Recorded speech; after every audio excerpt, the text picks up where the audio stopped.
Have you ever felt successful on paper, but when you looked at your working condition, you wondered how long you could actually keep going?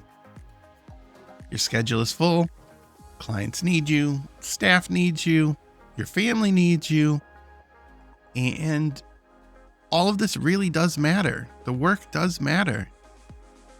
From the outside, people look at you and they think you're doing great. They actually want to be you. But inside, you're tired. You're tired in such a way that a weekend does not fix it. I know that feeling. There was a season in my life where people depend on me they depended on me to run an office. I led a department and I was there to solve all the problems and be the person who had the one more answer, one more fix, one more way to find an hour. And during this time, there were some staffing shortages, so I started coming in early. And then I started coming in late. And then I started coming in 2 hours early to fix the office and staying 2 hours late to put everything back together to get it ready for the next day. I kept telling myself, this is what responsible people do. This is what I need to do. And I'm going to just bear the burden. But one day, a psychiatrist got mad at me for not having something ready perfectly. That was one of those days where I had come in early and it broke me. It crushed me. After all I was doing, I still wasn't doing enough.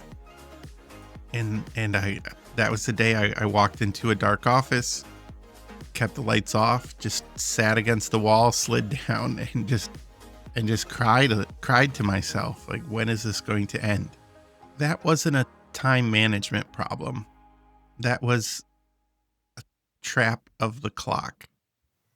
I could never do enough to meet all the needs, and the responsibilities were asking more and more of my life.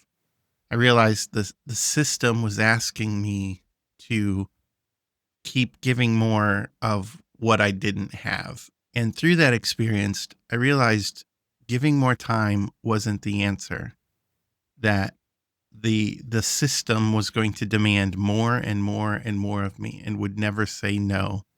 And I was trapped in feeling that my value came when I was in the office and I was there.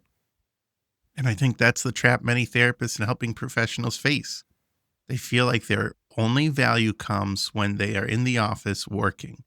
But then there is a limit to how much you can give. Let's call out what the clock trap is. The clock trap is what happens when your income, your impact, and even your sense of value, who you are, your identity, get tied to the hours that you spend in the office or the next hour you can sell. And the system, the current system for therapists, is really tied to the amount of hours you have. The amount of hours is what you give to get your value. This can be hard to notice because the hour itself, it's not bad. The work you're doing is very important. Sessions matter. One-on-one matters. It shows that you care. It shows that you're helping people. Being with those people in that time and helping them through their pain, helping them through the problems of their life is important. The issue is when the hour becomes the only way that value is assessed, and it's the only way that you can help people, then that hour becomes the ceiling. That's the trap. That's what keeps you chained down. One client leaves, the next one comes in. The hour ends, you submit a bill, the next hour has to be filled.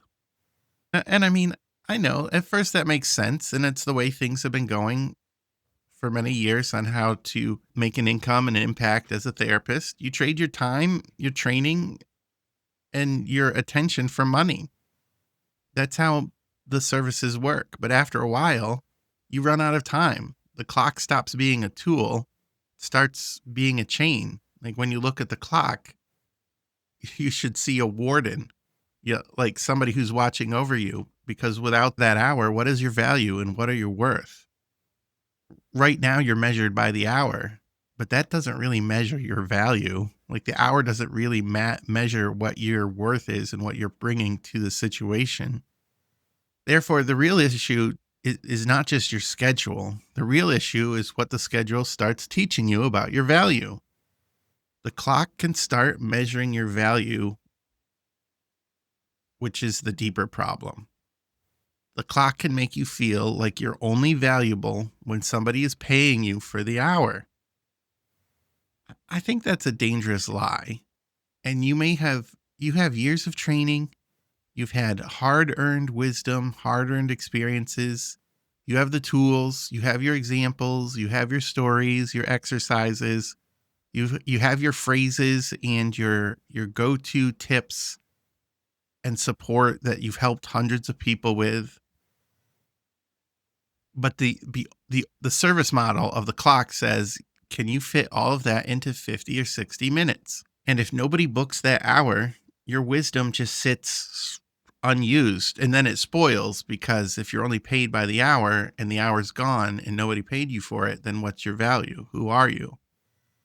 I think that's small. That's reducing your value to only when somebody's in the room with you for that 50 to 60 minutes.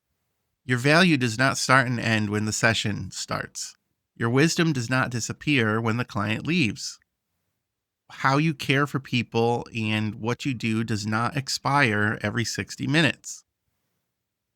The clock was made to measure time. It was never meant to measure your value. It was never meant to measure your calling. The trap of the clock is hard to spot because it often looks like success. There's a false promise in a full calendar. A lot of practice gross advice says the same thing. Fill your schedule, fill your calendar, get more clients, stay booked, be busy, and then you will be successful. Then you will add value. And like, I get it. That sounds good, right? Having more clients sounds good. More clients means more money. More clients means people want to hear what you're saying. There's more stability when you're having more clients and more money. And it's also proof that you're validated. Like you're validated and the business is working and you offer a wonderful service.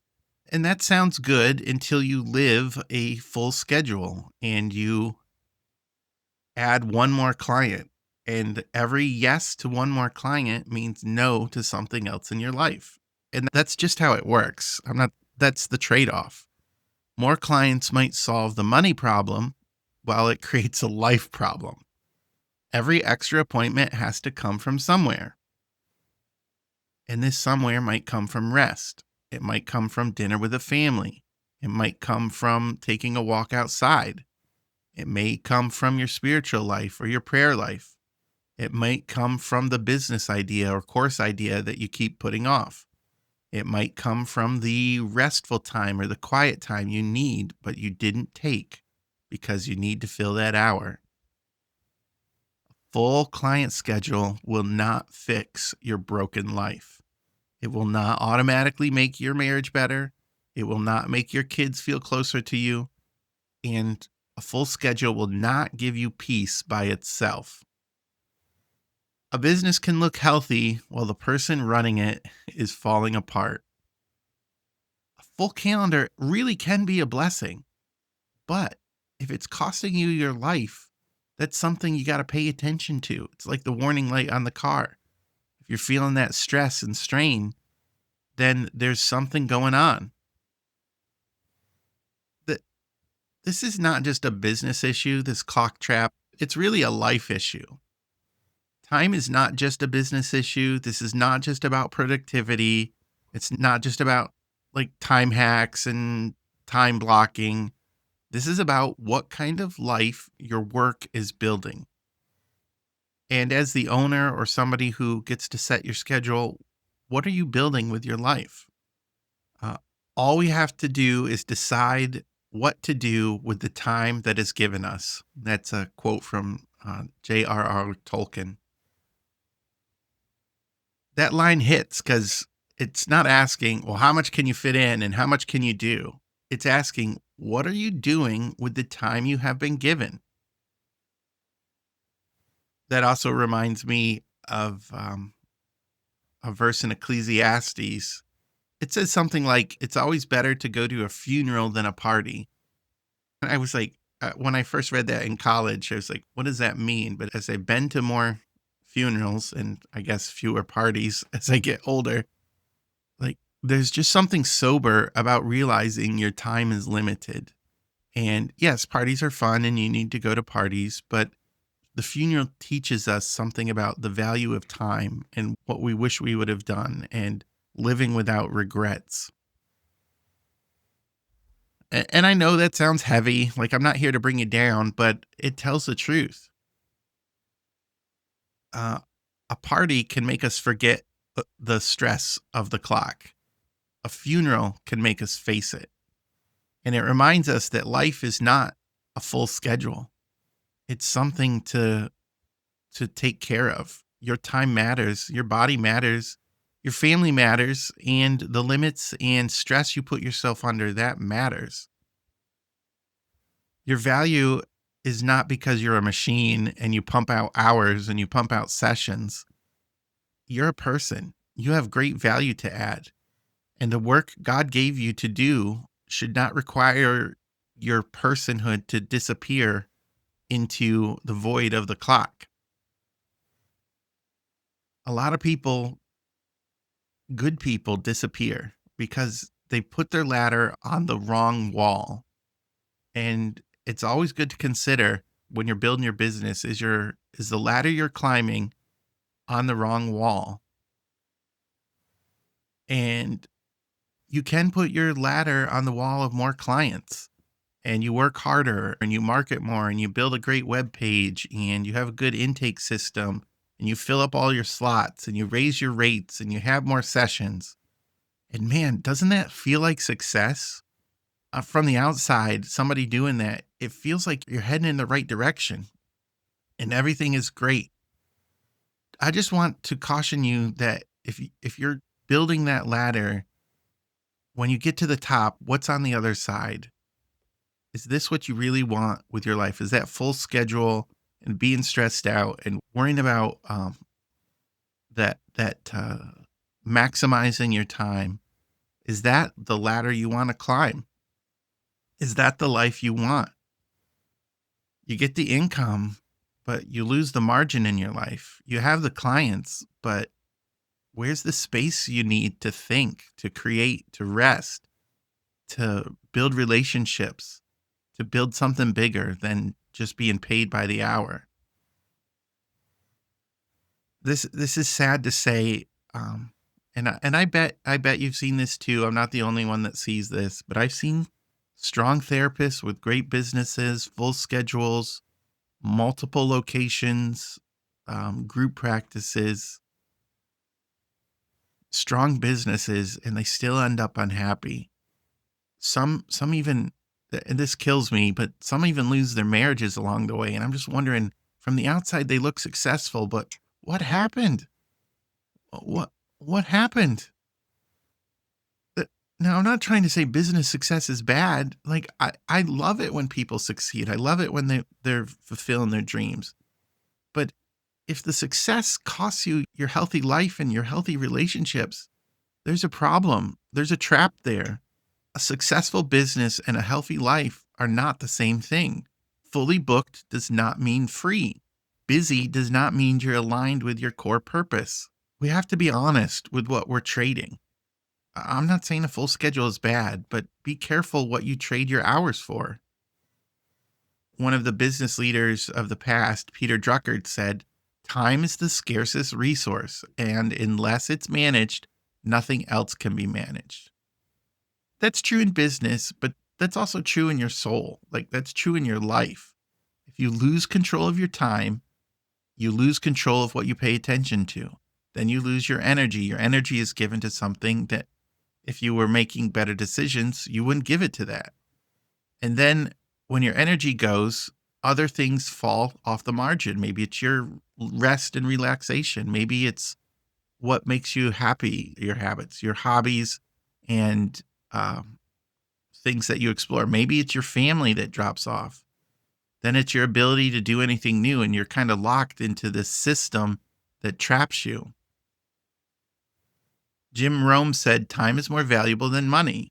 You can get more money, but you cannot get more time. Time is the trap. And that's the part of the service model for therapists that's often hidden. Another client will bring more money, and that is good, but that you're trading an hour for that. And that hour may be the hour you need for your health. That hour might be the hour you need for your spouse or your kids, your spiritual life, what feeds your soul, the helping you do in the community.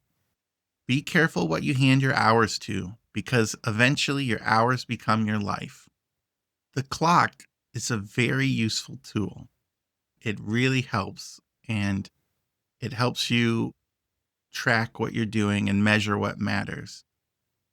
But it also can stop being your friend. At some point, if you let it, the clock starts running the room. It tells you when to start. It tells you when to stop. It tells you when the next person is coming. It tells you when you can eat. It tells you when you're behind. It tells you when the hour is over. The clock can measure all these things, but it can't measure what you're worth. It can't measure the impact you're making. It can't measure the value of your wisdom and your support means to those people. Your work might happen inside the hour, but you may have more to give than you can fit inside those 1 hour blocks. Some people might say, so what is the answer, James? Are you telling me to stop caring? Are you telling me not to be compassionate for those people who are coming to the office? And I would say no. The answer is not to be less present or stop caring or stop being committed. That's not what I mean.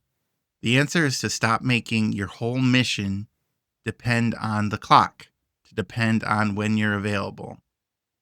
What I'm trying to say is there might be different alternatives to helping people that don't depend on the hour by hour filling of your schedule. With your wisdom and your knowledge, you could run a workshop that doesn't replace the therapy room, but it can replace how you package your wisdom. You could do paid public speaking. You could do workshops for businesses or colleges or schools. You could make a course. You could make a podcast.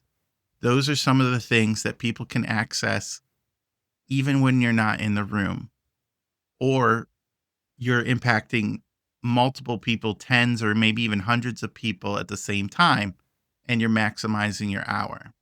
These new tools can carry some of the weight. They can help people before or after they have a session with you. They can answer questions you repeat all the time. They can prepare people for deeper work, or they can support people as they transition out of therapy or between sessions. They can be helping people even when you're not there, sitting across from them, spending your hour. Here's the question I want you to sit with for the next week. Is your calendar supporting your mission, or has your mission trapped you inside your calendar? Are you trapped by that clock? You may not need to leave the work you love. You just might need a better structure around it. If the only way to earn more is to work more, then that clock is not a freedom. It's a chain. It's a trap. I want you to remember what you do matters. Your sessions matter. The one-on-one relationships matter. The therapy that you give matters. But measuring your value by hour is slowly chipping away at you. My challenge for you this week is just to start noticing the warning signs. Where are you feeling the stress and the pinch? What happens when somebody calls and they ask you to fit in one more schedule? Do you believe that your ladder is on the right wall, like the ladder of climbing to maximizing as many clients as you can? Or is there a different place that you could put your ladder against and climb that? How's your family relationships? If you're successful in business, but your family falls apart, is that the success you want? Really want you to consider, is your life helped by the clock, or do you feel like it is that warden that tells you when you're good and when you're bad and traps you inside that prison of false success?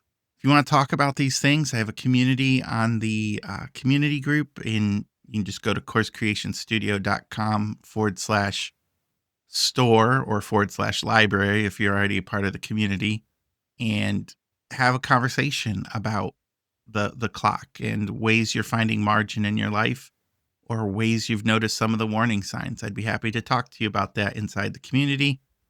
And yeah, it's now time to build a business and build a life that supports you and has margin. We'll see you next time.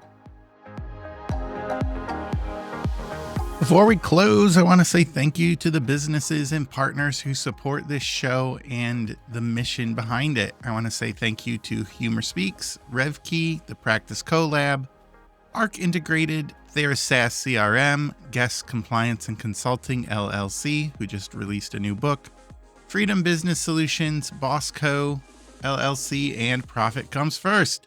Each of these businesses serves therapists, practice owners, and helping professionals, and they are helping them in their own way. And I'm just grateful for their support and able to share them with you. If you want to find more about these businesses, you can find them at scalingtherapistservices.com. There on the services directory, you will find therapists and businesses and other helping professionals to make your work more sustainable, more aligned, and to give you more margin in your life. So to our partners, I say thank you for making this all possible. And to everyone listening, I want you to stop and think, is my work supporting my life or slowly taking it over? Am I helped by the clock or trapped by it? Thanks for listening. We'll definitely see you next time.